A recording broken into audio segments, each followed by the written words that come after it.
moment, and we'll be able to get those questions answered right here. Miss Rose, how are you doing today? I'm just fine. Okay, she came all the way My from God, Houston, okay. Texas. All the way from Houston, Texas. Okay. All right. So should I start or should you start?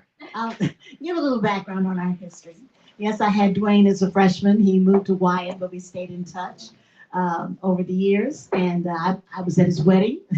Um, uh, he's helped me with some of my books because I started writing and publishing after I retired from teaching. And he gave me a call and said he wanted me to edit one of his books.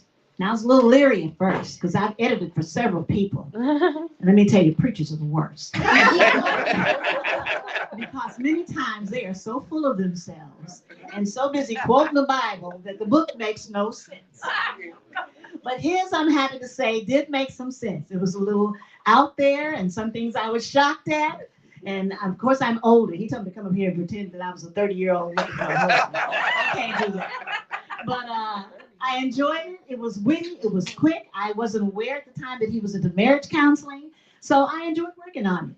And he came down. We hashed through some things. And the next thing I knew, the book was published. I said, oh, well.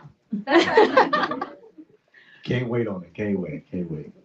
So also, we want to let you know that even while we're having this conversation, if you have questions or comments, this is a whole dynamic thing. We're all one family. I got some family in the house. Make some noise, family. I got family in the crib, so if y'all get to acting up, I got some help. Okay. All right. I'm not used to being in the hot seat, but I'm in the hot seat today. So, Miss Rose, take it away. Okay. Tell me about your book. How did you come up with the idea? So that's actually pretty simple. So I've been a marriage trainer and counselor now for over 20 years. And after doing this for so long, you start seeing, the same thing show up. And one of the things, the things that would show up is people not being able to be on the same page and not really understanding each other. And while from a man's perspective, I did end up telling the men a lot of the same things, but it kind of really depended on who they were with. Now, I'm gonna throw married men. Raise your hand. Let me see. Okay, all right. I'm gonna give you this one. Because we're talking to the ladies today, but I'm gonna give you this one. So, you know how your lovely bride will come to you with a problem, and you want to solve it. She does not want you to solve it. Amen, ladies. She don't want you to solve it. I know you can solve it, Pastor Jeff. I know you got all the answers. And she knows that. She does not want you to solve the problem. She wants you to listen to it. Now, I'm going to give you a hint. A lot of times the problem that she brings you is not really the problem she's really having. And so for men, I tell men, it's almost like a plane is hovering above the airport. And when she brings you the problem, you're looking at the problem while she's in the air, but the problem is really on the ground. And you got to wait till she lands that plane before you even start knowing what problem to deal with. So she may bring you how horrible of a day she had at work, but maybe her real issue is she really too old to have a baby now? Which has nothing to do with the time she had at work. Right? And here's one more. I'm talking to my guys. You're hungry, your wife is hungry. And you turn to her and say, babe, what do you want to eat? What does she say, guys? Okay. Then she'll say, oh, whatever you pick. Then Neil will say, hey, let's get tacos. Oh, well, Letty says we had tacos last night. Okay, no problem. Let's get some pizza. No, I don't really want pizza. Okay, well, let's try some Mexican food. No, I'm not really feeling Mexican food. Well, what do you want? Well, with anything you pick. Okay, guys. Here's what she really means.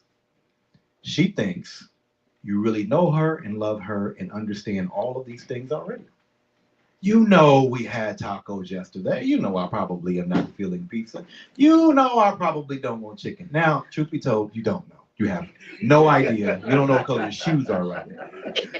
But she actually thinks she does And that's why she doesn't go through all that. She figures you have it figured out. So anyway, just a few things from a male perspective. Now, on the other side, when talking to women, men are very consistent, right? They're really consistent. Even when they mess up in consistent ways, right? It's like very predictable, right? If she's mad at you, it's one of three things, right?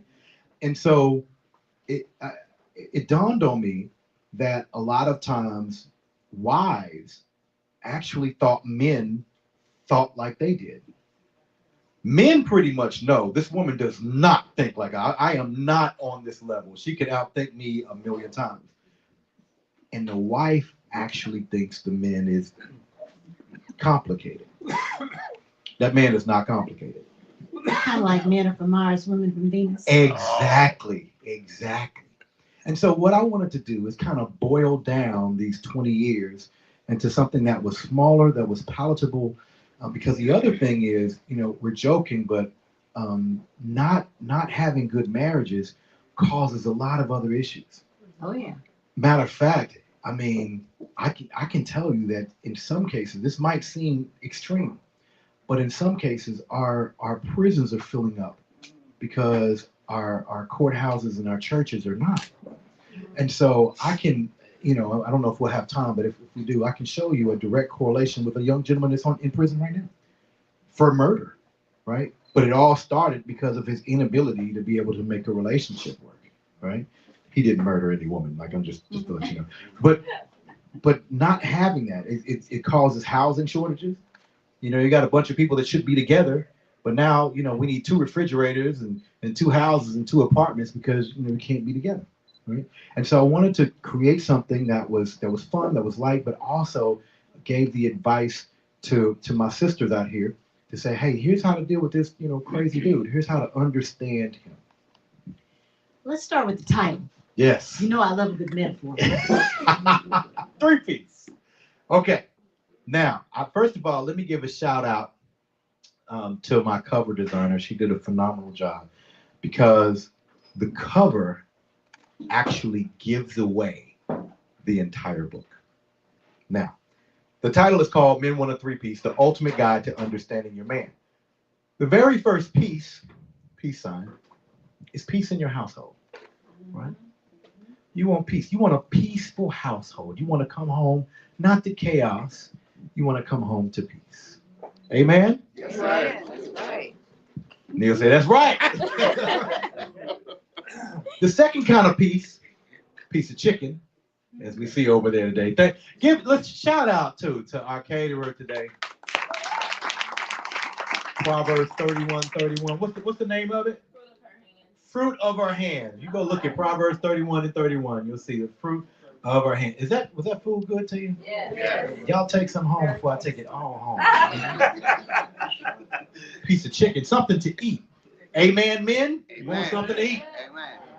And the third piece is a piece of something else. You don't want a piece of something else. So all men want a 3-piece. Amen, men? Amen. So the cover gives it away. And so when I look at what are boiling down to what is the bare minimum that you could do for a man to understand him better and probably keep him happy in a very, very simplistic way. And so that's where that came from. Got to grab the mic. So I can hear you. Can you elaborate on how these work in a marriage situation?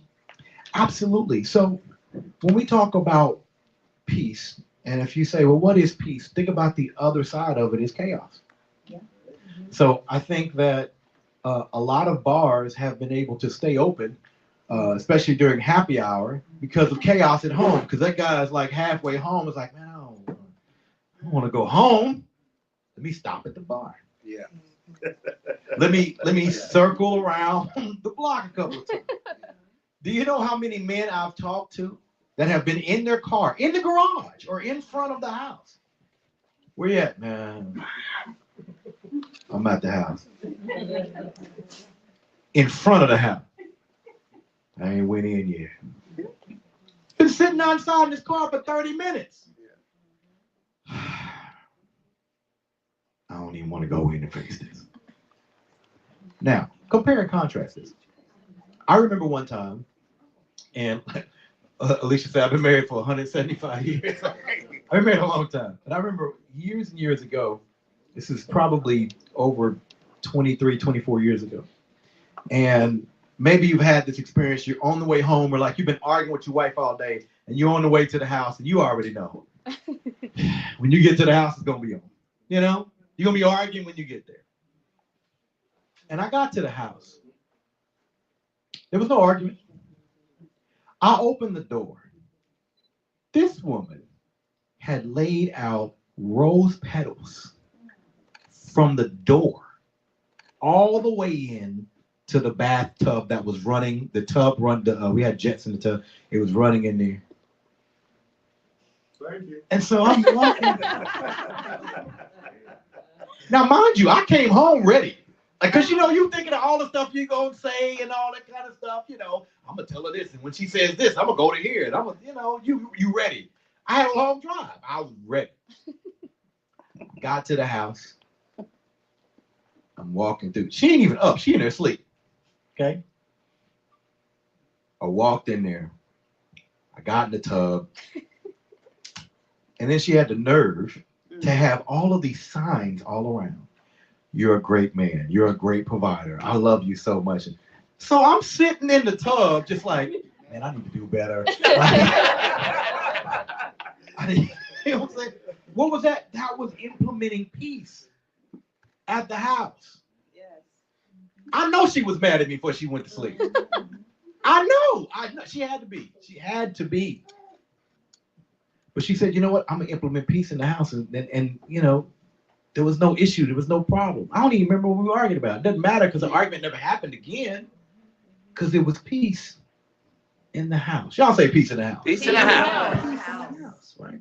And y'all, like I said, I've been doing this for so long, and you start seeing all sides. I'm telling you, you start seeing. We had this conversation on the book. So there's a couple of young ladies that I bring up throughout this book.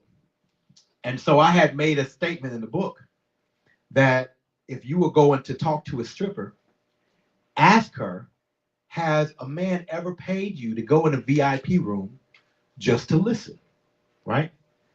And your response was, of course not. That would never happen. I'm like, go talk to a stripper. Because you'll find that has absolutely happened. Yes, sir. And a lot, don't say it too loud. Man. You're filming, no? Don't look back. Don't look back. But you'll find, you'll find that sometimes you'll talk to one of these young ladies, and she might have a regular that she knows more about their household than the wife does, because she's listening. And without judgment, she just sits there and listens. And sometimes it's paid just to listen. Now, I'm not saying it's all the time. I'm not even saying it's majority of the time, but I'm just saying it happens, right? It happens because peace was there. Now, this is an interesting. We talk about a piece of chicken, of course, something to eat, basically. Now, a lot of times people get confused because they will say, well, I'm not a great cook or anything like that. Men are so simple, you don't even have to cook it. Mm-hmm. You can bring the man the plate. Amen, men? Yeah. You could have I know a woman is so funny. This is so funny. Her man swears she's the best cook ever. This woman can't cook nothing. She can't boil water. What she does almost every day, she'll roll out and she'll buy, stuff to eat. But she'll take it out the boxes and everything, and she'll set it up like she cooked it, and she'll throw the boxes away, and then she'll serve it, right? And he's like, oh, she's just the greatest cook. When I told her one time, I said, he probably doesn't care one way or another. He can watch you take it out the box, and he's still going to be okay, right? Just feeding that brother, right? Easy. You don't even have to cook it. Doesn't even have to be yours. So feed him. And then this last one, we'll call it dinner. Amen? I don't know who's watching online, so we'll just call it dinner. Men like dinner. Men love dinner. It's dessert. Well, dessert is extra dinner. That's extra, And men, we talk about this in the book. Men love dinner so much that they're willing to buy the restaurant. Amen. Say it again, man. They're willing to buy the restaurant to have dinner. And believe it or not, now this might shock some ladies, they're willing to eat at the same restaurant for the rest of their life and be okay with it. Men are so simple. Whatever a guy liked at 17, he's probably still going to like at 70. If he liked foot rubs at 17, at 70, rub his feet. Long as, we don't have situations going on with it.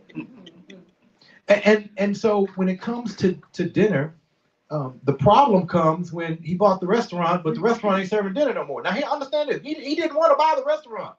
He never wanted to own the restaurant. Ladies, he never want. Oh, don't you want a restaurant? I don't. It costs a whole lot. You got to be here every day. You got to service it. You got a lot of stuff. Stuff go wrong. The air is out now. I got to fix it. Sometimes it's closed for renovation, and then we can't eat dinner. Never wanted to own the restaurant. But dinner is so good, I will buy the restaurant. Does that make sense? All right. Ladies, does that make sense to you? Okay, I just want some. B, that make sense to you? Okay, cool. We got young ladies out here too. Okay. All right. Next question. Grab the mic. Grab the mic. They got to hear you online. I'm a retired high school teacher. I'm used to just yelling out with my big mouth. Amen. Forgive me without My concern, as we talked about his book, was that he was oversimplifying the relationships between men and women. Now, you think all he needs is dinner? I think that's too simple. So, and that's kind of the whole purpose of the book, is that men are simple. All the simple men, stand to your feet. If you're a simple man in here, stand up. Okay. Is there any man sitting down? Okay. Yeah.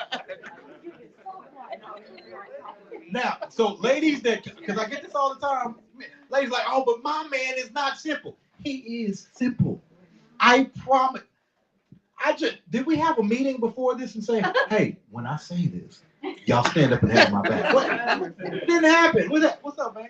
We didn't say this. Men are just, it doesn't take a lot, right? It just doesn't take a lot.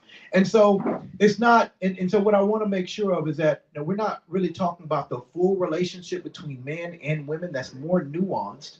But when we talk to women about, hey, do these 3 things for your guy, you're 90% the way there, right? Peace also includes things like respect, right? Listening to this dude. Let me tell you something. If you go home and tell your man, you really inspired me. I really love the way that you just operate. It makes me want to just be a better woman. I'm so proud of you. I wish y'all could see how the men are looking at me right now. It's like, that would be nice. And I'm a dude saying it during the interview. Like, do you know how much more powerful that would be if you said that in your man, Letty, tonight? Here's how simple men are. I can tell you what to say, and he's still going to be cool with it. Like, that does sound good. That does not work the other way. If Trey, if you say, man, just ask Letty what she wants. And Letty say, you know what? I want her to be more romantic. I want her to, give me flowers. And I say, okay, Trey, I'm going to give you some flowers to give to her. You're like, no, that's not going to work. You just told him to give them to me. Not the same on the other side. I can tell him this. And he's going to be like, that's so good. He's going to be on Facebook tonight. I got the best wife. Look at that brother and say, you know what? I seen the house that you built. And just knowing that another family is going to be able to live out their dream because you made it happen. I'm so proud of you. Yes, sir. Boy, he's right now. See how simple that is? Right? It's extremely simple. And so, I tried to oversimplify it because it literally is that simple. Y'all give us way too much credit. We are not that smart. Like, we are just not. We are like basic. Like, 317 dudes could live in this building and be happy. Like, just 317. Like, and be cool. Like, it just be fine. Anyway, go ahead. Now, what about the woman that says, my man is not like that? We just seen every man stand up here because I do hear that. And I'm going to give you a perfect example. So there are times when I will get a call from a young lady that says, hey, I want us to come in for couples counseling. But my husband doesn't agree. He doesn't want to come in. To the woman, I will say every time, come on in. If you do what I tell you to do, if you listen to me and do what I tell you to do, by the third session, he's showing up without you asking. Okay? And it never fails. If they are just, acquiesce and do what I ask them to do and say what I say, the third session, that dude is showing up. Now, I know why he's not showing up. He's not showing up because he believes that she just wants to get a cosigner for somebody else to tell him that he's wrong. And pretty much he's right, by the way. That's usually what it is. Like, oh, he's the problem. Okay, just do these things. And it works. Now, it doesn't work the other way around. If a man calls me and says, hey, I want to come in for couples counseling, but my wife doesn't want to come, there's almost nothing I can tell him that's going to guarantee that woman is going to show up on the third time, because it's just too nuanced. So I can't tell a man, hey, here's what's going to work. Go home and take your wife flowers. She might love it. She might look at you and say, what did you do wrong? She might say, you know I don't like roses, which he didn't, ladies. I know you told him 15 times. He wasn't listening, right? He missed that. So there's nothing I can say that's going to work 100%, right? But on the flip side, I can pretty much bet the types of things that guy is going to react to. And so, so what I wanted to do is, like I say, it is very, very simple, because it's just like men. Matter of fact, I make that quote in the very first of the book. I'm like, this book is like men. It's simple, right? The things that it says do is simple. And I'm telling you, for over 20 years of experience on this stuff, it works. It works like a charm. Gotta pick up the mic. hold on a second. Let me just say for a moment. Now I'm telling you what to do, just like 30 years later. Ma'am, I need you to speak in the mic. You have a chapter on divorce, when people actually come to the point where they think that there's no return and they have to go ahead and give up. Yeah. How does your advice work into counseling people who say they're ready for divorce? Most people who contact you for counseling have made up in their mind they're going to get divorced. That is the overwhelming majority of people, right? And what they're trying to do is to check the box, right? Oh, I tried everything. That's what they want to be able to say. But they're on the way to divorce court. Right? I have plenty who have actually already filed. But they're trying to say, not that they want to do the work, they just want to say, I've checked the box, right? Now, let me see, who's been married longer than 25 years here? Okay. Amen. All right. Oh, it's good. Y'all been married? How long y'all been married? Right at 25. 25. Wow. That's late. How long y'all been married? 40. Oh my God, 40. Put your hands together. How long y'all been married? How long y'all been married? 43. Oh, wow. 43. Oh, Jesus. So here's, and I've got, because I'm at 29, so I wanted to pick people, y'all been longer than me, right? And so y'all can attest to this if I'm telling the truth or lying. So there are marriages that get annulled after 43 days, and then there are marriages that last for 43 years, right? And 40 years and 25 years. Believe it or not, there's not a whole lot of difference in what they go through during that. I mean, you can find anybody who's been married for 43 years has went through something that somebody who's been married for 4 years went through and got a divorce, right?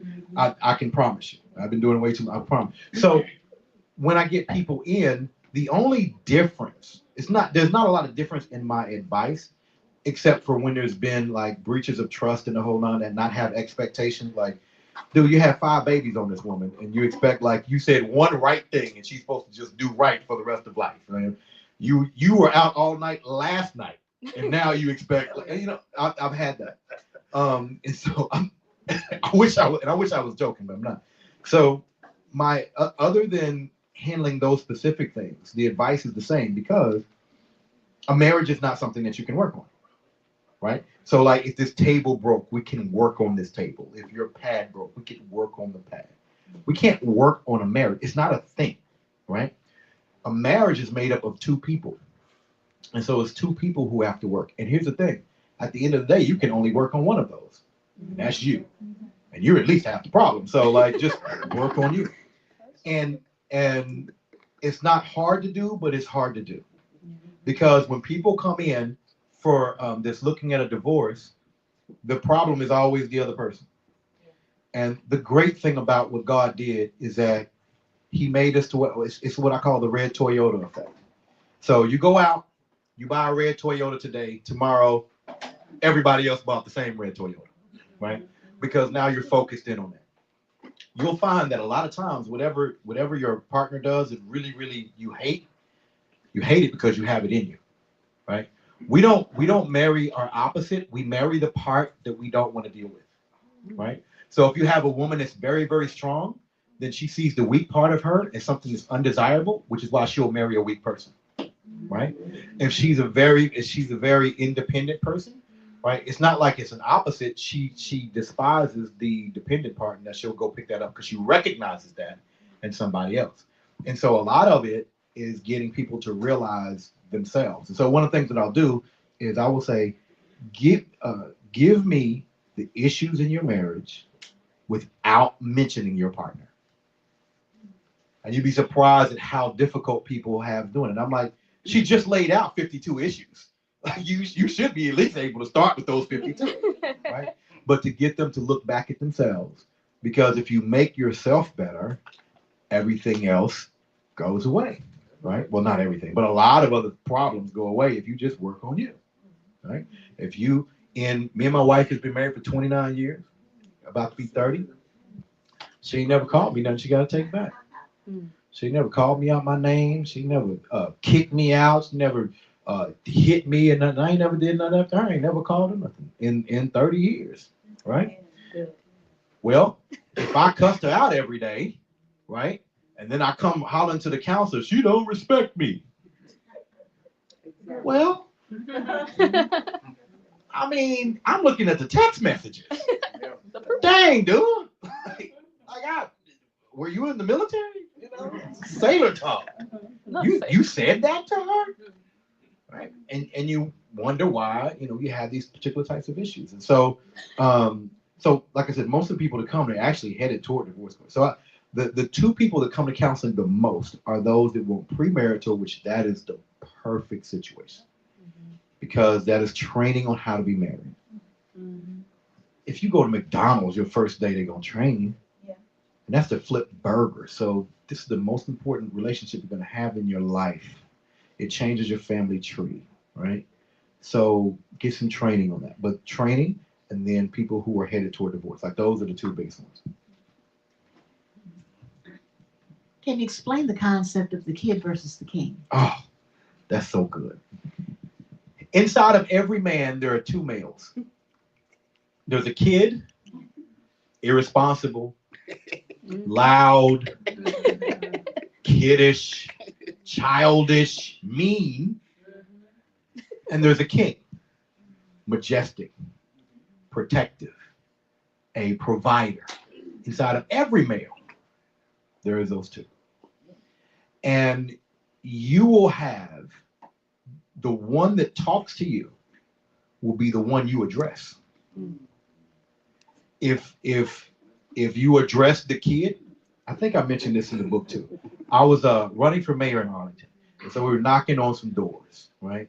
And I will never forget, I sat out in front of a gentleman's yard for at least 30 minutes talking. Good conversation. Intelligent young man. And this girl drove up. You know how you can tell when people are mad by the way they drive up? I knew it was about to be on by the way she drove up.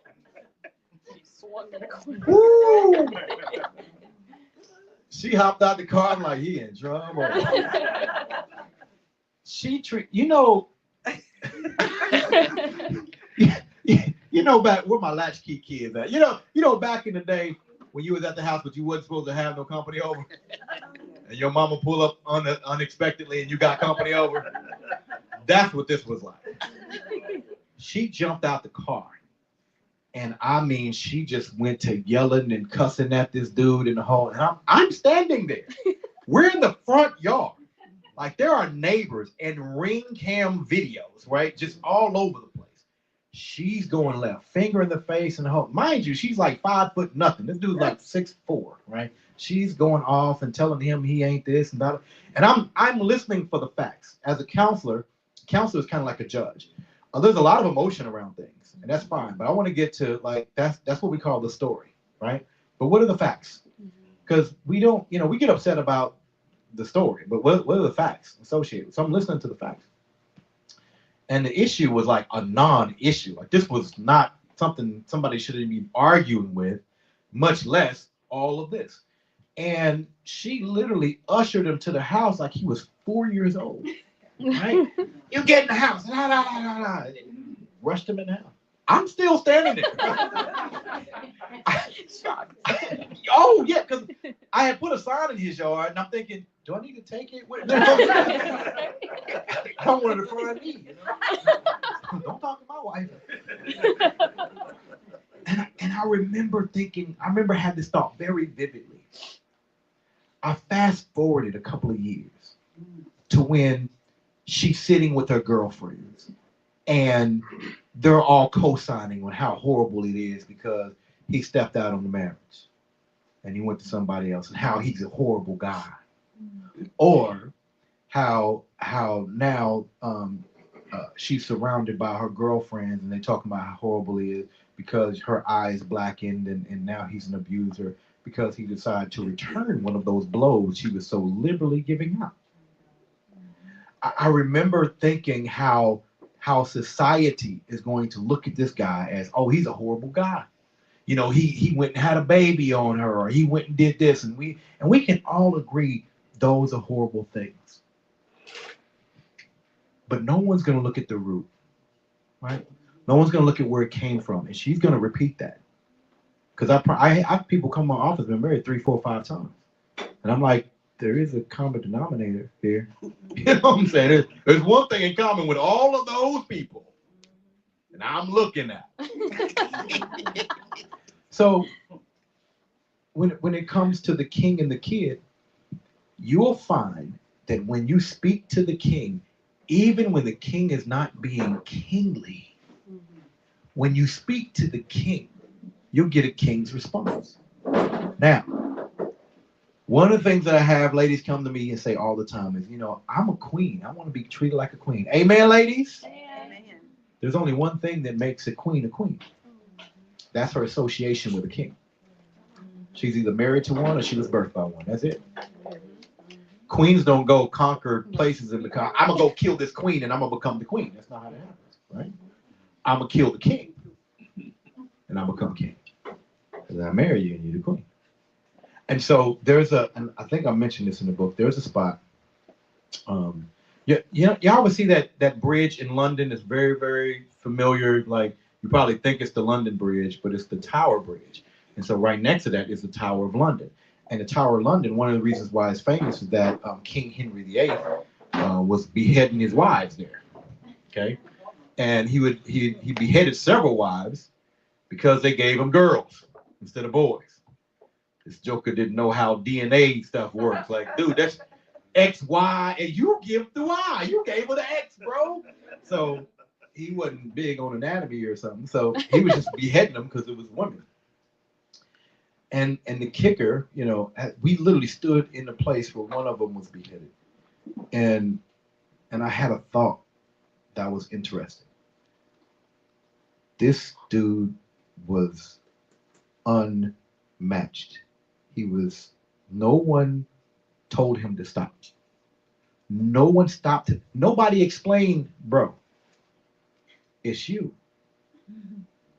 Nobody said, no, don't behead this one. no one locked him up because he started chopping off the wives of the heads of wives. You know why? Because he was the king. And they're not going to go against the king. And so one of the things that I say, not that your husband should be chopping off heads and all that kind of stuff. I'm not advocating that. But I do talk to women and say, I want you to, if you want to be the queen, that means you're married to the king. And what you're about to get ready to say, would you say it to a king? Would you say it like that to King Henry, who could take your head off? And if you wouldn't do that, then respect him more. If you wouldn't say it to your boss, then say it to your husband. You know? Very, very simple. So whenever you speak to the king in a man, you will get the protector. You will get the provider. Whenever you speak to the kid, you're going to get a silly dude who's going to belittle you, who's going to say all kind of stuff to you. And let me tell you something. Men gravitate to women who make them feel like the king. Yes. Amen. Yes. Amen, men? Amen. Amen, married women in here? Okay. Now, on behalf of women, and I was married 41 years before my husband passed. Amen. 41. I'm somehow getting the sense that you're saying when relationships don't work, it's the women's fault. Actually, I think just the opposite. Usually it's the man's fault. Right? If your kingdom falls, I'm looking at the king first. Yeah, but what you're saying is because the women didn't do this or the woman didn't do that. No, I'm not saying that at all. I'm saying, if once again, if it fails, I'm looking at the man. Okay. Right? Because you picked the kingdom. Right? You picked her. Right? Yes. When you get married, because that dude asked you to be married. He said, will you be? He figured that like this is the one. But if you pick wrong, bro, it's on you. Now, so I'm gonna tell you, there's a great philosopher, Chris Rock. He said, he's, My wife out your mouth. he said something I would never forget. He was talking about roles. He was like, he said, if the baby can't read, that's the mama fault. If the baby can't read because there are no lights, that's the dad's fault. Right? Yeah. In other words, you have a responsibility for laying when we look at, one of the things that we take men to, when we're going through counseling, is that in the Bible, Ephesians 25, 22 all the way through like 31 is a great blueprint for marriage. And Ephesians 5 and 22 will tell the woman, basically, you need to respect the man, period. And it's funny because I always start with the woman, and they'll be like, I don't know if I want to do that, but don't get married, because that's your only job. Like, that's the only thing you have to do. And then after we get through with that, then we go into the man. And this Bible says something about men toward wives that it doesn't say wives toward husbands. It says, husband, love your wife. It does not say the opposite. And then in case you don't know what that really means, it says, love your wife like Christ loved the church. I'm like, wait a minute. Hold on a second. Most of the time, church didn't even like Christ. That's who nailed him to a cross. He was up there like, I'm dying, but forgive them. They don't know what they do. I think they knew Jesus. I think they knew. They don't know what they do. I got a love her like that. And just in case you didn't get that part, it went on and said, and gave himself for it. I can always tell when men are paying attention, because when we get to that point, if it's premarital, men will be like this.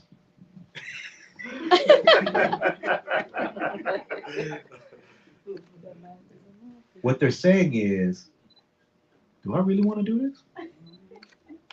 Are we really going to buy this restaurant? You're saying that I'm responsible for everything in this restaurant. Like if the fryers go down, that's on me. If it burned down, ain't no insurance or nothing. I got to. Regardless of if I can eat dinner there or not, I still got to keep the restaurant. Even if the food gives me food poisoning.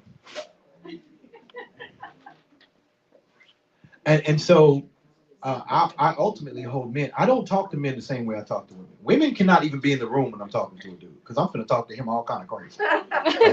I can't talk to, and it's funny because like if we're counseling one-on-one, women be like, oh, what you need to tell them is, and I'm like, if you only knew what I was telling him, right? Because I hold no punch, because you're a man.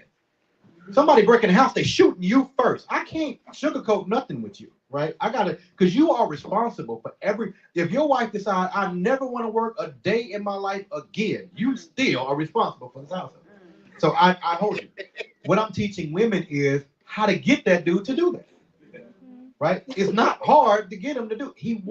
Men are predisposed to please women. If you want to hear the number one complaint I hear from men is, man, nothing I do can make this woman happy. Y'all didn't see this, but half of the men was mouthing that with me. I ain't gonna say which half. Nothing I do can make. What are they saying? I want to make her happy. I keep failing. I don't want to keep failing. I don't think I've ever heard a wife come and say, you know, no matter what I do, I can't make this man happy. I would, hey, do that. See what happens. Do these three things. So I'm not. I think that, you know, everybody plays a role, and I will say I will step out here from doing what I've been doing for so long. The male role. If you do the male role right, it is much harder. It is much harder because if you do the male role right, no one else has to do a whole lot, and you got to do yours regardless. So women don't have to do this. You don't have to do none of this at all. He still has to do all the stuff he's supposed to do. Sure. Period. So, and I have to train me like, look, dude, to be a good husband and father, nothing else matters. She doesn't respect me. Don't care. Don't matter. Still got to protect and provide. It does not matter. She demeans me every day. Don't care. You must like it. You picked it. Right? I am very, very tough on men. But what I'm doing here is teaching women, because even though I'm tough on men, even though the job is harder, right? It is, like I said, if you do it right, it's going to be harder because, like, for example, men will get, like you say, your husband passed away, right? What you probably don't know is that he had that conversation with plenty of his homies. Women think men get together and talk about, like, women and stuff. You know, you get older, you're talking about insurance and knowing you're going to die first and how you're going to take care of your family when you're gone. That's stuff we talk about, right?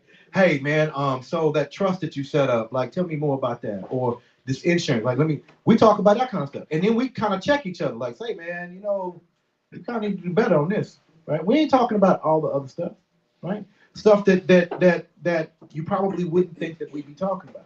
How do I create something that's going to go beyond me so that my wife is taken care of? I want to make sure she take care of. And you got what, 5 boys? 4 boys? 4 boys. You know, I want to leave a legacy for, right? I am not saying the role of a wife is easy. I'm married to one of them, and I am a lot. Amen. I'm a lot. But I will say that the job of a good man is extremely difficult, and this is how you can make it easy. And if you make it easier on him, he's going to make it very much easier on you. Yes. Makes sense? It makes sense. It makes sense. Can we pause for a moment? Any questions? Yeah, let's go out to the studio. And if we have any questions online as well, let us know. We got something? It is, but you kind of already answered it at the beginning. It says, what inspired you to write this book? What inspired me to write this book? I want to foster healthy marriages. Is the short thing. I want to foster healthy marriages because that goes a long way towards a lot. Healthy marriages build cities, they build churches, and the whole nine. People get broke up and break up everything. Mess up cities, mess up churches, mess up everything. Questions, comments? Yeah. I have a question. So, referencing back to where you said the boy and the king, what if they're the same? Like, I mean, they're the same, but he's the king and he's the boy. Oh, boy, yeah. You know what I mean? You're talking about the male. Okay, she's asking for those online. She's asking, what if the male is both the kid and the king? He is. Every single man. Every man in here. Yeah. We can all be extremely childish and petty and hold on. Plenty of pastors here. Same. We're no different. That'd be wrong, though. Well, before we talk about right and wrong, right? Because we can say it's wrong to be childish and petty, right? But what I'm teaching is how do we get to that king that we all want, right? Because kings take care of stuff. Kings take care of kingdoms. Kings provide not only for their own family, right, but for other families and whenever you can tell when the kid comes out, because the kid is impulsive, right? When you are very offensive, you offend the kid, he's fighting right away. He's cussing you out right away. That's not the king, right? The king is slower to respond, right? The king is more majestic. Does that make sense? But every dude has, and let me just tell you, I don't care who you are, that kid can come out at any, slap my wife. Watch how quick the kid comes. You know what I'm saying? Boy, I will forget pastor, doctor, but I will go straight to Wayne T from the hood. I'll forget all of those things. Straight kid. Other, you know what I'm saying? Like other things I might be able to withstand, but not everything. So like everybody still has that. And if you speak to the majestic of a man, even my wife used to tell me something. When we got married, I made $7.50 an hour. $7.50 an hour. I know you're like, that ain't a whole lot now. It wasn't a whole lot then either. and she said something that you got to be really careful, because if you say it wrong, it sounds wrong. But she would always tell me, you know what? I see so much in you. I see so much more. I love it. I just see. She used to. I remember one time on the mirror, she drew like a little Superman symbol on the mirror, and I don't know how she did this, but like it would be like when I stepped into the mirror, it was perfect on my chest. I don't know how many times she had to draw it. It would say like, it's a joy. And she drew it to where like I stepped up and man, this is how I get ready to go to work. Like I'm Superman. I don't care what you tell me. I'm Superman. I'm Teflon. Like I am super. You could have cussed me out all day at work. I get home, I'm Superman. I don't care. What y'all say? She would write, and this is I'm telling you because this is something nobody would know, right? Other than my family, this is my house. She would write little notes and hey, what's going on? She would write little notes on the mirror, you know, little encouraging things on the mirror, you know. That's why she ain't had to have a job in 29 years. Period. All right. Yeah. Amen. Amen. All right. I asked her the other day. I said, sweetie. I said we had just came back from where we go? San Juan. Okay, we just came back from San Juan, Puerto Rico about a month or so ago. I said, sweetie, where you want to go? And she said, Australia's good. I said, okay, cool. She said, you know, and there's Dubai. Yeah, let's do that too. I said, okay. She had fun that day. She said, Panama. Yeah, let's do Panama. That's good. Some things I want to do down there. You know, we ain't been to London in a minute. You know, London, let's go there too. You know? And I'm just listening. I'm like, what have I created? My daughters look at me and say, you did that. I look at them and said, no, she did that. You know what? Yeah. She did that. She did. Amen? Amen. Because if she wasn't speaking life into me every day, Yes. there's no way. Yes. If I had to argue with her every day, it's just, have you ever had a woman you had to argue with every day? It's draining. I don't like you. It takes so much brain space that you can't concentrate on being the king. Yeah. Solomon said something. He had too many women. Y'all don't have a whole lot of women. Solomon had he had more women than you would ever have. Solomon said it ain't worth it. He said, man, let me tell you something. I'd rather live on the corner of a rooftop. Not even the whole roof. He said, I would rather live on the corner of the rooftop than live in a mansion with a contentious woman. That was one. He had 900. So the opposite is the case whenever someone's speaking life into it. We had another question. Yes, sir. I got one. So a scenario would go like this. Okay. A man and a woman is divorced. Uh-huh. The father leaves the house, whatever. And that's what's going to happen. The daddy going to leave. Yeah. You don't get the house. Yeah. So the mother. Real good lawyer. Yeah. So the mother is raising small boys. Uh-huh. And then sometimes, this is over years talking to people, hearing things. Yeah. The mother is telling that little boy, the little boy is probably 5, 6 years old. Oh, you the man of the house. You the man. Women tend to say that a lot.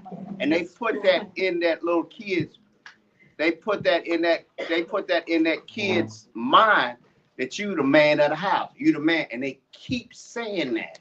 Yeah. They say it around women. They say it around guys. She can't even have another, get into another relationship because she's so focused on this little 5-year-old boy. You the man of the house. You the man of the house, which is totally crazy. And then the kid grows up 14, 15, still a mama's boy, don't know how to cut the yard, don't know how to wash dishes, don't know how to fold his own clothes. Then later on, that booger probably do something crazy, end up behind bars. Right. Yeah. So one of the things that I do is I spend a lot. This sounds awful as it's getting ready to come out my face, but I spend a lot of time in prisons, right? Yeah. Visiting. I can leave. Yeah, I can leave. I would say I can leave whenever I want to. No, that's not how prisons work. They gotta open that door for you. My mama said, boy, I worked my whole life to keep you out of prison. You get grown and then you keep going back, right? I was volunteer of the year in youth prisons in the state of Texas. And so I spent a lot of time there. You're 100% right? Because in those kind of situations, the first authority that they hit with, and especially a male authority, is usually the police.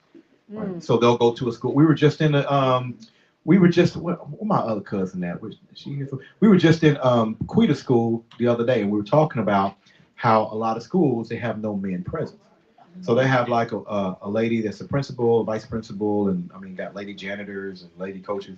And I love women. Don't get me wrong. It's not, I love women. I'm like, man, I got to have one of these for myself. Like, y'all are awesome. You know what I'm saying? But there is something to be said about male presence, right? And when you don't have it at the house, you don't have it at school, the first time you hit it is, with that type of authority, sometimes it's police and it's not good, right? Because I'm going to tell you the other thing. Like, it doesn't have to be police. They grow up and get married, right? Then they end up in my chair because here's the woman trying to be like, I've seen so many roles reversed. Like the woman's out there working, doing her thing, killing it. And the dude is like at the house playing PlayStation. Yeah. And he's okay with that. Yeah. Because he learned at 5, it doesn't take anything to be the man of the house. It doesn't take any work. I don't have to pay a bill. They can just sit, they can just call me the man. Yeah. And so then you get 35 and you get married, and that's what you expect. You just need to respect me. Yeah. I'm the man of the house. You should talk right to me. Okay, well then you should pay a bill. Period. Them all. Right? All of them. There are say that again. All of them. I remember there have been several times when we have been sitting in a session and a man say in front of his wife, man, my wife need to be more like your wife. That's what she need to be. And my wife will look at him and say, then you need to be more like my husband. He said, she got to go to work in the morning. I can sleep till I'm tired of sleeping. And does. I can do Pilates or Pilates, whatever I want to do. I can go wherever I want to go. So if you want her to be like me, then you got to be like him. The first thing is she need to quit tomorrow and know that you got it. Check this out. So if somebody did this. Hey, sweetie. If somebody asks you about a bill, what you gonna tell them? She said, that's not my business. Yeah. What you gonna say is whose business? She said, that's my husband's business. How much is a light bill? That's my husband's business. I don't want to touch a light bill. I heard that's contagious. That's gonna have to pay one. Get a job or something. And so the issue is that they grow up as a kid, they never come into a king, but they think they are, right? And so you got a fat, lazy king that does, okay, we it's like we see third generation dictators. The first generation dictator, that dude earned it. Yeah. I know it sounds horrible, but he earned it. He represented some people. He got an army together. He killed a whole bunch of people. He took over, right? He earned that. Third generation, born into it. Fat and lazy. I don't have to do anything. I don't have to take over anything. I can just come up with cruel rules because I want to. We have in North Korea right now, if you get arrested and thrown into prison, and it could be something so simple. They will throw you in prison, they'll throw your parents in prison, and they'll throw your kid in prison for life. If you have a kid born in prison, it stays right there for life. Why? Because you got somebody with a bunch of stupid ideas that was born into it, fat lazy king. Kim Jong-un. Kim Jong-un. Kim Jong-un. Kim Jong-un. Yeah. And so because you didn't do anything to earn it, you don't think you need anything to keep it. Right? And so because of that, you don't do anything. Right? And so no, you shouldn't do that. And if you got a man child, make that man child work. Right? We have that argument a whole lot, like because we have gentleman society. We got 10,000 kids in 14 different countries. Right? So we teach the young ladies, because a lot of them are single mothers, like they're 16, 17, and they don't want them to work. I'm like, no, let him work, make him work. Right? And like, I just want them to concentrate on school. Right? Brian, let me ask you why. Does he have a good work ethic? Okay. Watch this. We never had this conversation. When did you start working? When I was in the 3rd grade. There you go. You're not going to find anybody with a good work ethic that started working at 25. Right. Because that's basically what you're saying. I just want him to concentrate on school, graduate school, then you go to college, get a graduate degree, come out, he's 25, never had a job. Mm-hmm. You don't want to hire that dude, and you definitely don't want to marry him. I have those people end up in my office. They're like, man, it's so hard being a man. I gotta go to work and have a wife. No, literally at the same time. He said that's true. He said that's two jobs. Okay. One more question. Yes, ma'am. I wanted to know how your 3-piece ideology fits into a man who says that men are naturally not monogamous, or just men who are unfaithful and cheat without Okay. So she's asking questions about how does the 3-piece fit into a man that naturally not monogamous. No, and I'll say something at the very claims. Okay, so I'm gonna handle all of that. So and I mentioned this at the very beginning of the book. There's a couple of things that this book is not for. Right? So if you have a man that's abusive and is like physically beating you every Thursday, this go get some help, sis. This is not for you. Like this is not gonna work on that. There's a couple of reasons. There are some things that help, but this is not the one. Okay.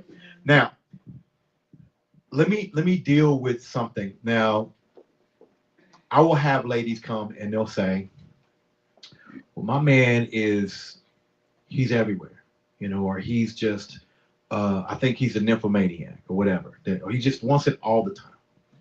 I'm like, okay, well, when's the last time y'all was intimate? Well, it's been a couple of months.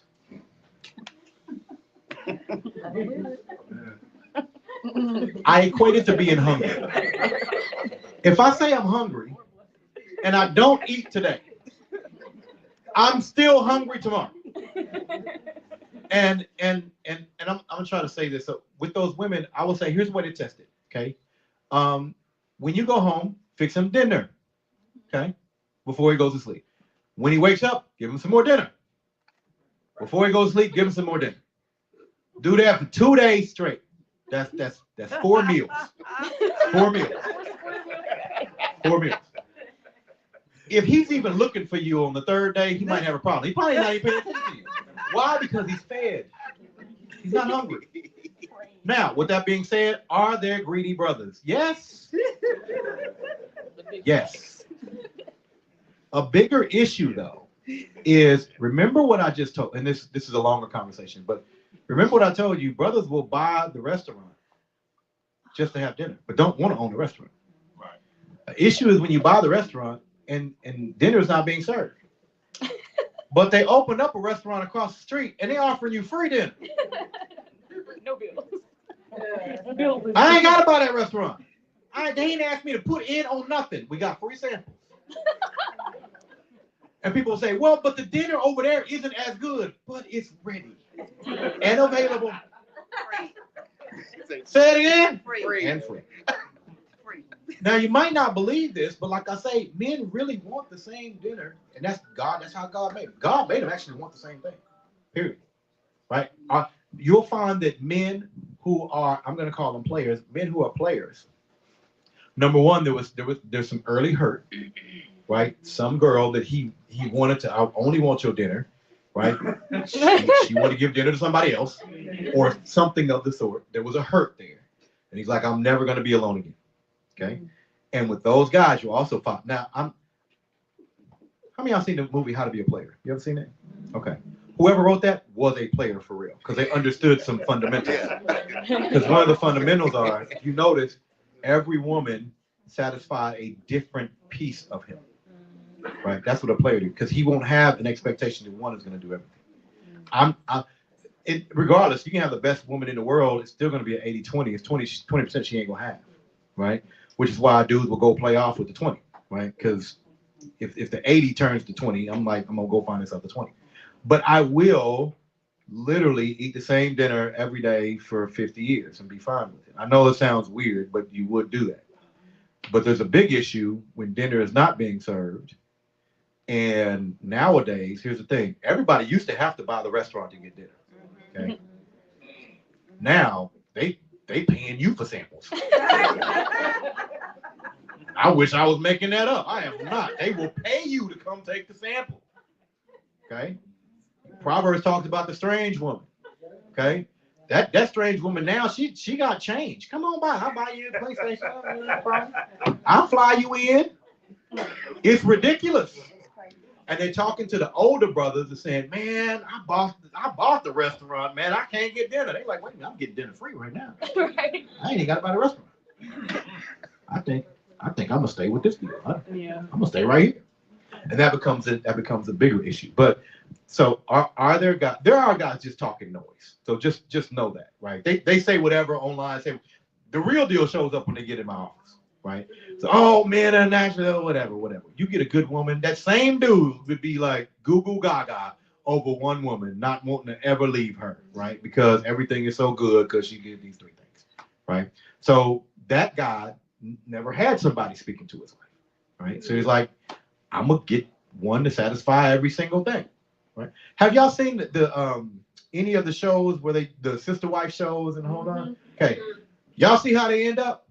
Hello. All of them end up the same way. Because that ain't good. You cannot make two women happy consistently. You can't really make one happy consistently. You want 2, 3, 4? You didn't think this thing through. You think having one wife mad at you, try 4. So anyway, those guys, once again, you're talking noise on one level. But when you find a relationship where somebody's doing this, that guy is not saying that. Right? He's just never experienced that. And some of it is some stuff he heard, but it gets real when it gets into the office. Does that make sense? But with that being said, there are some greedy brothers out there. Don't get me wrong. They're like, wait a minute. Because so the brother that is 6'2", washboard stomach, make $1 million a month, right? Good looking, the whole nine. Well, 95% of women are looking for him. And they're like, I don't have to be nice. Yep. I don't have to buy any, I don't even have to look at the property. It literally comes to me. Well, that dude is going to do that. Mm-hmm. Almost every time. Because remember, he never wanted to buy the restaurant. All right, we ready? You're good. Okay. Thank y'all for coming. Appreciate it. Thanks to Miss Rose. Go ahead.